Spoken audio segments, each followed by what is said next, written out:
Olá, pessoal do Super à Prova, tudo bem? Hoje nós vamos dar continuidade ao tema da cultura. E na aula de hoje, nós vamos abordar a questão indígena no Brasil. Como orientação de estudos para vocês, fica um vídeo, né, sobre a demarcação de terras indígenas, que vocês podem acessar através deste link. E aí, na aula de hoje, nós vamos abordar, né, sobre essa questão. Para isso, nós precisamos inicialmente desnaturalizar o que o senso comum pensa do indígena, né? E para isso nós vamos utilizar o texto e o posicionamento de um importante autor dentro da antropologia, que vai ser o Claude Lévi-Strauss. Claude Lévi-Strauss ele vai dizer o seguinte: o pensamento, né, dos indígenas, né, o pensamento aborígene, ele é tão complexo, ele possui estruturas tão ordenadas quanto o pensamento ocidental. Então, essa noção, o senso comum de que nós temos, que o pensamento indígena e a sociedade indígena é primitiva ou selvagem, ele é errôneo. Segundo o Claude Lévi-Strauss, ele vai dizer o seguinte: tanto as sociedades indígenas como as sociedades ocidentais, elas possuem os seus sistemas de pensamento, possuem um pensamento complexo e ordenado que vai buscar compreender a realidade de uma forma. Então, são formas distintas de ler-se, interpretar-se a realidade, mas uma não é melhor que a outra. Estabelecer uma hierarquia entre essas duas formas de pensamento nada mais é do que etnocentrismo. Então, o pensamento indígena ele é equivalente ao ocidental. Estabelecer essa hierarquização vai ser uma forma preconceituosa de compreender essas sociedades. E vai se estabelecer, né, no campo dentro do etnocentrismo, que nós já discutimos aqui. Então, nós temos que entender o seguinte: desde o período colonial, há a subjugação dessa população indígena, tanto da população indígena como da população negra, que nós vimos um pouco, né, na aula anterior. Então, dentro desse contexto de colonização, milhares de indígenas eles foram assassinados. Aqui tem um gráfico, né, extraído de uma importante obra, né, sobre esse contexto, e ele está, inclusive, pode ser consultado, né, no site, né, da FUNAI, que demonstra a população indígena. Isso é uma estimativa, não se sabe ao certo ainda quanto de população indígena que tinha naquele contexto, mas estima-se 2 milhões de habitantes em 1500. Um processo de 70 anos, já se caiu pela metade esse número. E assim sucessivamente, esse processo, né, de genocídio dessas diversas etnias, que se deu tanto devido às doenças que abateram essa população, como também aos conflitos entre os indígenas e a população europeia que foi colonizar o país. Então, em 1500, cerca de 2 milhões de índios no Brasil. Em 2018, nós temos por volta de 896 mil índios no país. Isso porque ainda houve um processo, né, de identificação cultural que fez com que esse número aumentasse, né?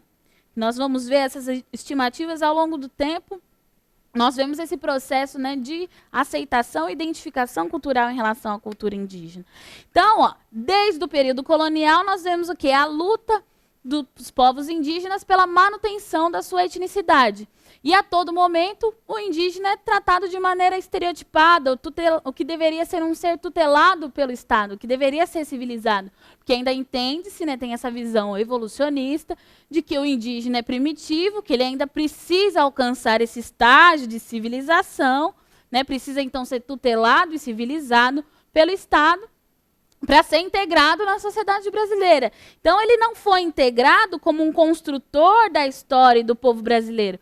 Ele foi integrado como um sujeito menor, que deveria ser tutelado pelo Estado, né? Um elemento que demonstra o grande desrespeito, né, da sociedade brasileira, das instituições políticas do Brasil, com a alteridade indígena, com a identidade dos indígenas. Tudo bem? Tanto é que o primeiro órgão governamental para tratar das questões indígenas no Brasil não foi a FUNAI. A FUNAI vai ser derivação desse órgão. Foi o Serviço de Proteção aos Índios e Localização dos Trabalhadores Nacionais, o SPI-LTN, feito em 1910. Em 1918, apenas SPI, Serviço de Proteção aos Índios.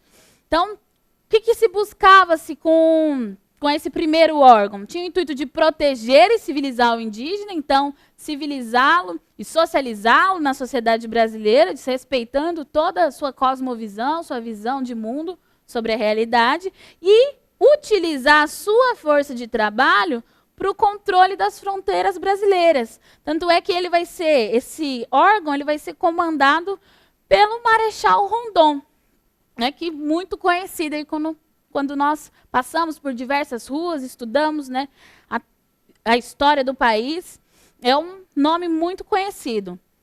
Então, a perspectiva de integração do indígena no país vai o quê? Seguir a ordem de produção capitalista. Então, não se aceita a visão de mundo do indígena, não se aceita a forma como ele entende e a sua relação com a natureza. Então, querem o integrar, mas o quê? Essa forma de sociabilidade ocidental. Eduardo Viveiro de Castro, um importante antropólogo brasileiro, ele vai dizer o seguinte, ele vai inaugurar o chamado perspectivismo, que ele vai dizer que é a forma, né, como os indígenas entendem, né, como eles expressam sua visão de mundo. Ele vai dizer o seguinte, a percepção sobre a realidade do indígena, para ele, a humanidade, ela vai perpassar o universo e todos os elementos da natureza. A humanidade ela só não está inscrita no homem, no ser humano, em carne e osso. Ela vai estar em todos os elementos da natureza. Por sua vez, os ocidentais, eles entendem o quê? Que a humanidade está apenas na raça humana, enquanto para os indígenas, a humanidade está em toda parte. Então, a relação do indígena com a natureza, ela vai ser totalmente diferente da relação que nós temos com a natureza. Tanto é que Viveiro de Castro ele vai dizer o seguinte, a condição original comum aos humanos e animais não é a animalidade, mas sim a humanidade. Então, a relação do indígena com a natureza, né, com o meio natural, ele vai entender dessa forma harmoniosa, entendendo que tanto a natureza ela compõe essa humanidade. Né? Nós não somos melhores do que os animais. Nós, né, não devemos ter esses tipos de intervenção na natureza. Nós devemos compartilhar daquilo de forma harmônica. Tanto é que uma das questões principais que nós temos no Brasil hoje, relacionada à questão indígena, está atrelada à questão da terra. Por quê? Para os indígenas, para os ameríndios, a relação com a terra ela é cultural e simbólica, ela faz parte, ela constitui a identidade desses povos. E a relação da terra dentro, né, do sistema capitalista, a relação da terra ocidental é uma relação mercadológica. Então, temos aí uma oposição nas visões de mundo, que vai gerar intensos conflitos de luta e resistência indígena para a conquista, né, dos seus direitos. Com a inauguração da FUNAI em 69, já demonstra, né, um primeiro passo para essa conquista de direitos, mas ela ainda está atrelada muito àquela percepção do Serviço de Proteção ao Índio, que vai estar relacionada à tutela, né, do indígena. Isso vai mudar com a Constituição Federal de 88, né, que vai garantir, vão ser reconhecidos aos índios sua organização social, costumes, línguas, crenças, tradições e os direitos originários sobre a terra. Lembrando que a terra para o indígena é uma relação cultural, certo? Diferente que nós temos, que é mercadológica, que tradicionalmente ocupam, competir na União, demarcá-las, proteger e fazer respeitar todos os seus bens. Então, já se estabelece na Constituição Federal o respeito à etnicidade indígena e a demarcação de terras indígenas num prazo de 5 anos.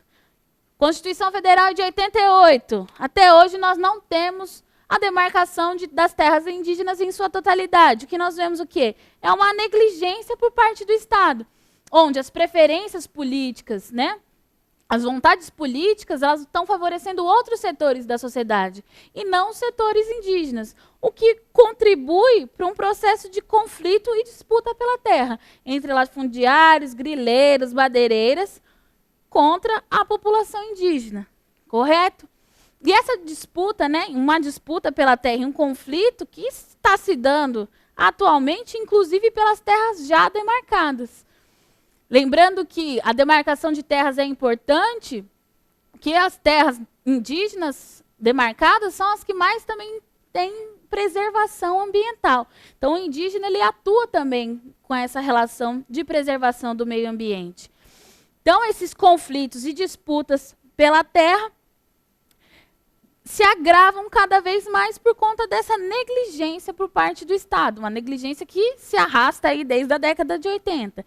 E se agrava ainda mais com a PEC 215, que busca o quê?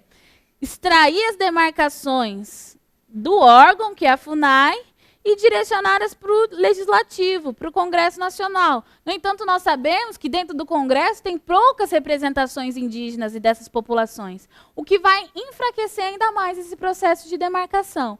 Então, essa questão ela é muito delicada, porque são direitos assegurados dessas populações, desde a década de 80, com a Constituição Federal, mas que, mediante um processo de negligência e de preferências políticas em relação a outros setores, esses direitos não são garantidos. Para vocês reforçarem, né, o conteúdo de vocês sobre essas aulas, está um vídeo Demarcação de Terras Indígenas, de Yuri Barcelos e Tiago Domenici. O link está disponível aqui. Eu espero que vocês tenham gostado e até a próxima aula.